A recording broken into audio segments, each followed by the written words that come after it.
All right, here we go, and welcome back to our monthly market update, where we take a look at what is going on year over year, and then we look at month by month to see what we can follow the trends of what is going on in the Ottawa real estate market. So, first things first, let's take a look at October 25 versus October 2024. The average price, October 25, was 709,000. That's up 5.38% from the same time last year. The sold to list price went down 0.3%. It's just under 98% right now, 97.8. Units sold down 1.34%. We saw 1,177 units sell in October 25, and days on market, that's up a bit over 8% to 26 days on the market. Now, looking at inventory. Inventory is where we start to see the difference between October of this year and October of last year. We saw 21% increase in total inventory. So at the end of October this year, we had 4,232 homes for sale in Ottawa. Months of inventory also increasing. When we have inventory going up 20%, the months of inventory is actually up 80%. So we're about 3.6 months of inventory.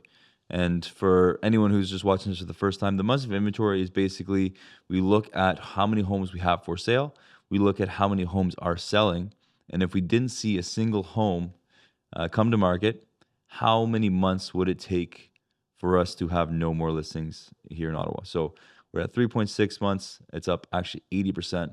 But we had historic lows starting in COVID, and they've been gradually coming up.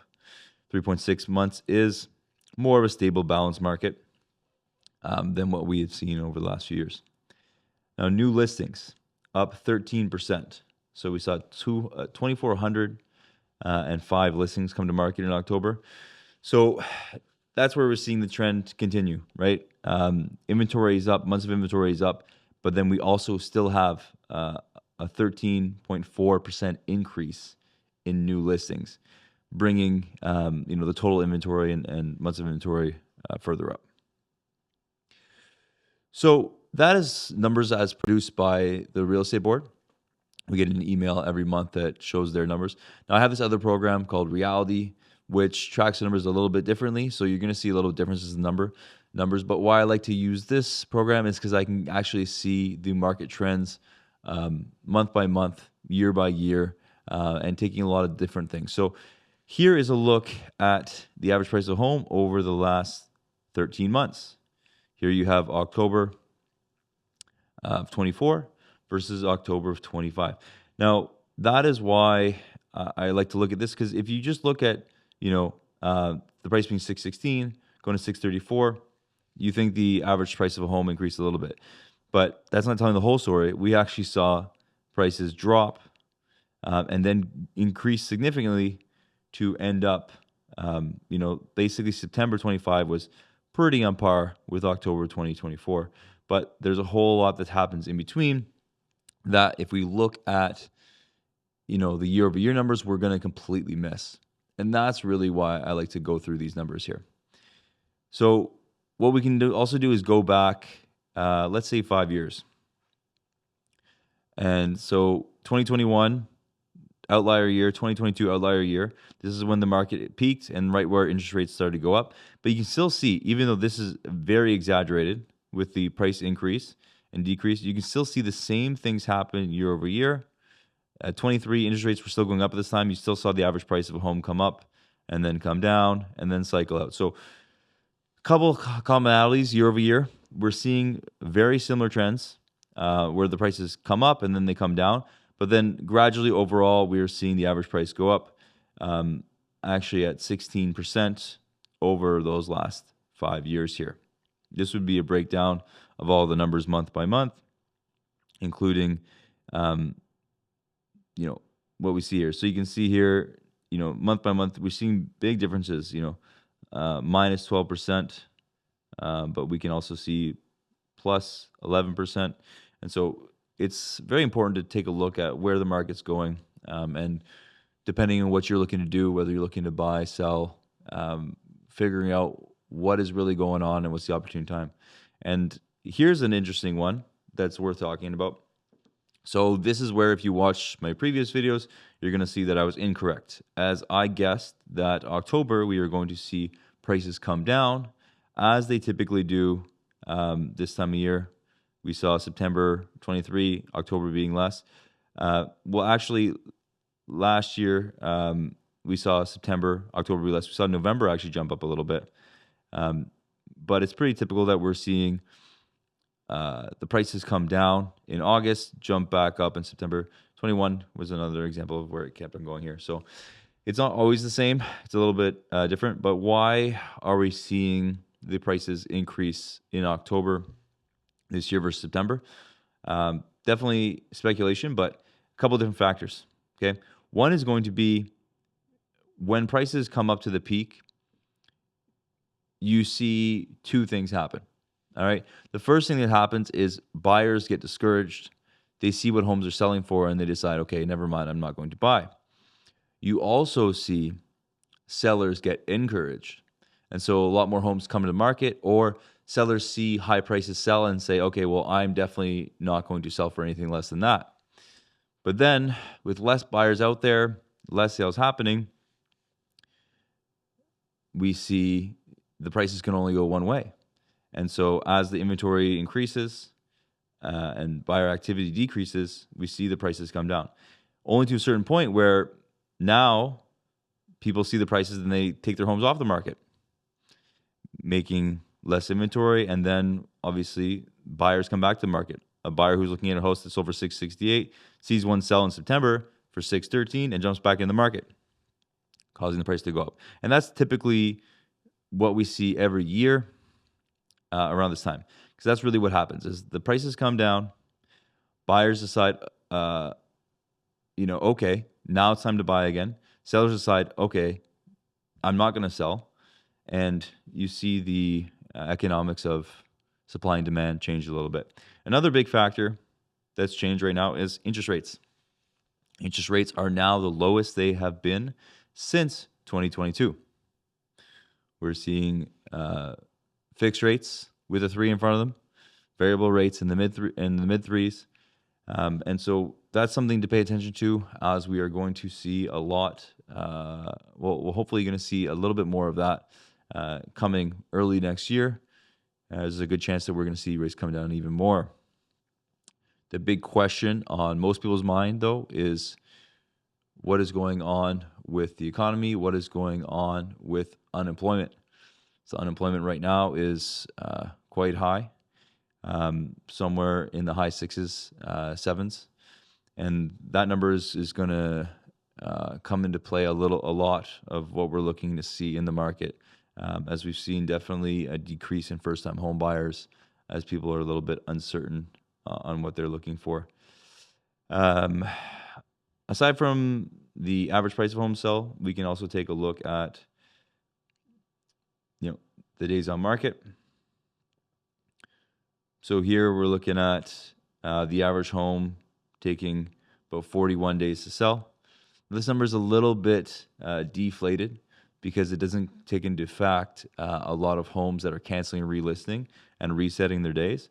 But you can see that we are significantly higher than what it was in the heat of it. But you can see what we'll expect to see over the next couple of months, as most years the highest days on market is in January, or pretty much every year. So it's something to expect to see on the rise coming soon. But again, if we were to look at the last 20 years, you can see that we're actually more on the lower end of normal. Okay, and then units sold. So units sold is one that we want to pay attention to as well. We'll look at units sold. So there's days on market and units sold. So units sold typically correlates quite a bit with the average price of a home. When we see more homes selling, we're seeing the homes sell for higher, and we're seeing less homes selling, we're seeing them sell for less. Ultimately, that is because if people are not buying homes, there's only one way to get your home to sell, and that is to decrease the price. One little caveat is we typically see the average price peak maybe a month or two the units sold, because there's a lot more inventory hitting the market, and just before the market shifts, you see a peak and prices start to come down where the most amount of sales, and then they will start to come down for the rest of the year. Overall, though, I mean, looking at these numbers, we see the market being pretty healthy. We're seeing homes sell. We're definitely seeing more homes sold now than we actually did in 23 and 22 around the same time of year. For example, in October of this year, we saw 1,700 homes sell. October last year, just under 1,700. So 1,731 to 1,699. October the year before, 2023, only 1,187 homes sold. And then 22, 1,244. So we are definitely seeing a lot more homes sell than we did in the last couple of years, which is great. But why does it feel like the market's slower? And that is because it completely depends on what type of property you're looking at, right? So for example, we are still seeing bidding wars on a lot of hot properties. There is certain areas of cities, there's certain types of homes that there isn't inventory of, and there's more buyers. Often buyers want the same thing. So when you have too many buyers and not enough homes for sale, you're going to see the prices go up. But then we have pockets of different types of properties in the city that are not seeing demand. And to articulate that, I'll actually share one of our listings right now that, we have to look at the drawing board and evaluate, does it make sense to sell or whatnot.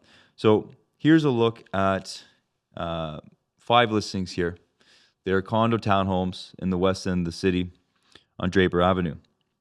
And so this one right here, 2610 Unit 12, 360, is actually my listing. And so when we listed for 370 because that is more so what those homes were selling for. Now the last sale, the only sale this year was back in April, and a home that sold for close to 300, but it was completely unlivable. It needed tons of work and renovation. So at 370, we were more on par with what homes sold for in this area last year and the year before. But we did not get action. And so in the time that we sat on the market, we ended up decreasing the price to 360. And since then, 4 more have come available, all of which have listed for less. So this one as well, originally listed for 370. Now it's down to 359. This one right here has been up. Let's take a look here. Now this one has been up almost 2 months at this price. It has not sold. And since then, we've seen another one list. This one has come down all the way to 310. Now they originally listed for 352, came down to 335. Now they are up at 310 as of today. And yet another one still, this one needs a lot of work, but it's listed at 299. So in an area where we saw units on the nicer end, which are comparable to unit 12, 18, and 22, selling in the 370 range. Now we have some of them listed as low as 310, and not a single sale has happened in the last 6 months. So that's where, when we're looking at the market and we take a look at seeing, okay, the average price is up 5%. That is great to see. However, it is not the truth when we're talking about all different types of properties. And obviously, if we're seeing the overall prices come up like that, while we've seen prices decrease significantly in some areas, that means that some types of properties have actually increased significantly more. So a lot of people, if you're asking them how the market is and they're giving you a positive or negative aspect of it, it really depends on their specific situation, and your specific situation might be very, very different. So it's very important to know exactly what is it you're looking to do. Are you looking to buy? Are you looking to sell? What is the type of property? Where is it? And ultimately what the goal is. And then taking a look at the market and evaluating from there what is really going on. And so my prediction, even though last month was that we were going to see prices go down, and I was wrong. I'm going to predict the same thing this month, because when we're looking at just pockets like that, right, where the reason the homes haven't dropped in price, like the average price hasn't dropped, because there hasn't been a sale. But pretty soon, some of these homes, you can see they're drastically dropping their prices. And so they will get a sale, and then the new number will be reflected. And so I definitely see that we are going to see prices decrease significantly in the next couple months. But like I said earlier, I think that will bring a lot of people to cancel their listings, because we're seeing a lot more listings cancel right now, a lot more come up for rent, a lot more expire. And then we're going to see inventory go down, and we start the new year restarting the same cycle. More buyers start returning to the market, and homes have not hit the market yet. The new inventory hasn't come because people have now waited, and they decided, okay, I'm going to wait till spring, and the cycle repeats itself. Again, everything depends on your situation. If you are looking overall market, it is one of the best times to buy right now. But ultimately, it could be one of the best times to sell, depending. Not if you are one of these condo townhomes that there's 5 on the market and none are selling. But if you're a desirable home in a desirable area and there is not competition right now, well, there might be more buyers that are looking right now, and you might beat out the competition, because if you wait till spring and all of a sudden 5 of your neighbors waited the exact same thing and you guys flood the market, it's only going to negatively impact the sale. So there's a lot of factors that come into how you're going to sell for the most amount of money, or how you're going to get the best price on a home. Definitely, if you have questions, please reach out to me. I am happy to discuss your personal situation and see what I can do to help. Well, I hope you guys found this video helpful. Please let me know in the comments if there is anything that you would like me to speak about in the coming months. I'm shooting this to provide value to the people in Ottawa looking at the marketplace. So please let me know how I can help.